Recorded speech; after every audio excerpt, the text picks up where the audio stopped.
In the first episode, I talked about how to shoot dinosaurs using small plastic toys. This time, we are going to look at a larger toy, a life-size dinosaur model. I'm standing right outside Universium in Gothenburg. And outside Universium, there is an apatosaur model. Now, from the angle where I'm standing now, it doesn't really look like much. But if we go into a museum, pay the exorbitant price, and then go up on the balcony, well, then we can actually get a good angle. And then the shot looks a lot more interesting. So, this is a lot better, but it's not great. I mean, we can clearly see that this is a dinosaur statue in a city. So let's see what we can do step by step to make this a better picture. The first thing to do is to get in a little bit closer in camera. So I haven't cropped this photo afterwards. It's just that I zoomed in a bit closer, right where I stood when I took the previous picture. At this point, we have a fairly well exposed photo. It's a documentary photo where we have removed part of the context. And I think many photographers would stop about here, maybe do a little bit of sharpening and maybe a minor changes in color and contrast. But at this point, it's not really art, not from my point of view at least. I want something with a little bit more personal meaning. So it's worthwhile for me to think about why I want to take a dinosaur picture in the first place. And it actually goes back to my grandfather. Because when I was a kid, my grandfather and we watched a lot of movies together on TV. And some of those movies were old horror movies. We saw Dracula, the Wolfman, the creature from the Black Lagoon, and of course, we saw King Kong. Quite naturally, this led to an interest in how these movies were made and the people who made them, like Willis O'Brien, who made King Kong, Ray Harryhausen, who made lots of great movies later on, and in the more modern day, Peter Jackson, for example, how he did his King Kong 2005 version. Of course, I also read books like Sir Arthur Conan Doyle's The Lost World and the Pellucidar books by Edgar Rice Burroughs. So, for me, making a little bit more of this picture is a way of reaching back more than 50 years and reconnecting with my grandfather. It's also a way of reinforcing things that have been a thread throughout all of my life. I have shared interests with old friends, and I want to express all of that. So, I want to make the picture connect as much as possible to the stories. Um, Doyle's The Lost World was written in 1912. King Kong was released in 1933, so that gives me the time period I want to connect to. And when we look at photography and color photography, there is a color photography process called autochrome that was originally invented in 1903 and was used commercially from 1907. And so one idea is to make the picture look as much as possible like an authentic autochrome photo. Let's have a look at how to do that. Okay, let's see what we can do.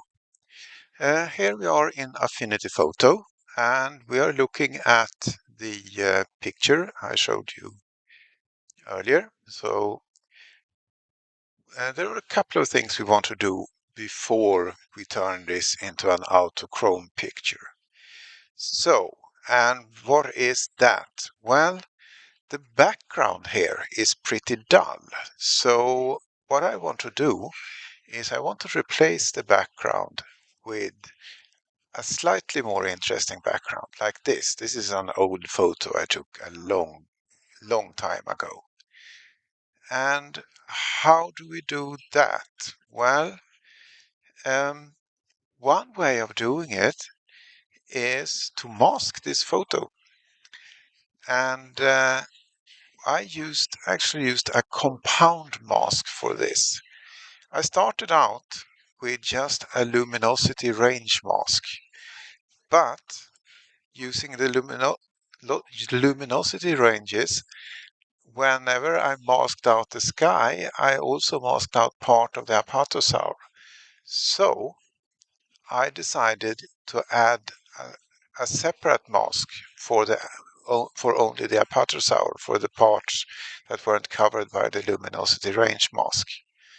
And by combining these in a compound mask, I got pretty much what I wanted.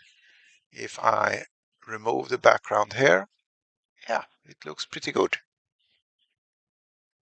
So that took care of the basics. Now, a second problem was that if I look closely at the picture, there are some background details here that should not be present in a scene from Skull Island or a scene from 65 million years ago. There's a building here. So I cloned that stuff out, minor details and most of it. So what we see here is a part of the leg, and there you can see.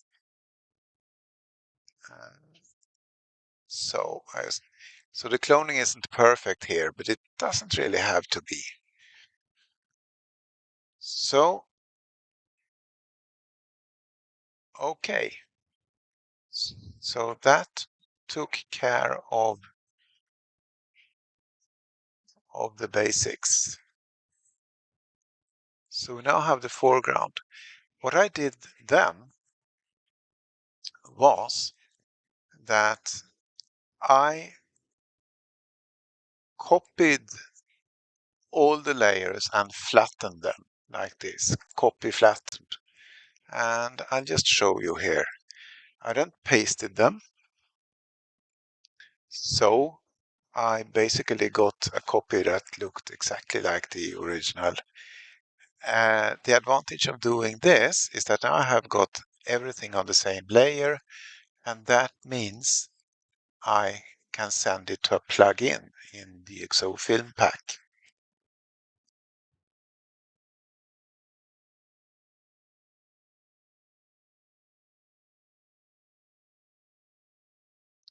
Okay, so here we are in the DxO Filmpack, and I know I want an autochrome filter, so I just search for it. And I've got 4 of those. And they look a little bit different from each other. Now, this autochrome WG has a little bit of noise in it. And in 1931, I think, there was an autochrome version on film, and that probably had this kind of noise. So I'll go with that. The only thing I'll do really is that I'll increase the size of the noise. And for old pictures, they usually had a lot of noise, so we can go with Fuji Superior noise, and we can set, the size is set to 2.2 here, so that works, I think. So we got a little bit of noise. Now, if we want to do more stuff with this, we can. It's an old picture with an old lens. So one thing we can do is to have a lens effect on it. We can do a soft focus effect, and we don't want to do too much here. I just increase the size, and then we can do